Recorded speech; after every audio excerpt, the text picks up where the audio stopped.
হাজারীবাগ থেকে হেমায়েতপুরে ট্যানারি স্থানান্তরের প্রক্রিয়া অত্যন্ত দুর্বল থাকায় চামড়ার দামে বিরূপ প্রভাব পড়েছে বলে জানিয়েছেন শিল্পমন্ত্রী খন্দকার আব্দুল মুক্তাদির। বিকেলে জাতীয় সংসদে চট্টগ্রাম ১৫ আসনের সদস্য শাহজাহান খানের প্রশ্নের জবাবে কথা বলেন তিনি।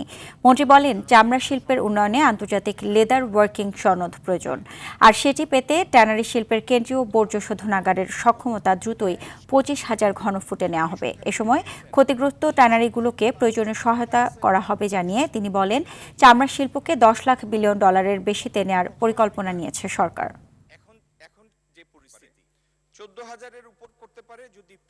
শিফট করার সিদ্ধান্তটা ভালো ছিল মাননীয় স্পিকার, কিন্তু যে উপায়ে শিফটিংটা হয়েছে এই ব্যবস্থাপনাটা ছিল একেবারে পুয়ার।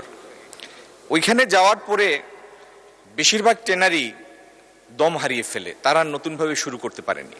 আমাদের যেটা লক্ষ্য সেটা হচ্ছে পরিশোধনের মেইন ওনার্সটা থাকবে, রেসপন্সিবিলিটিটা থাকবে আমাদের দুইটা সেন্ট্রাল ইটিপির উপরে, কিন্তু একটা সার্টেন সাইজের উপরের যতগুলি ট্যানারি তাদের জন্য আমরা ম্যান্ডেটরি করে দেব, তারা ইন্ডিভিজুয়াল ইটিপি করবে।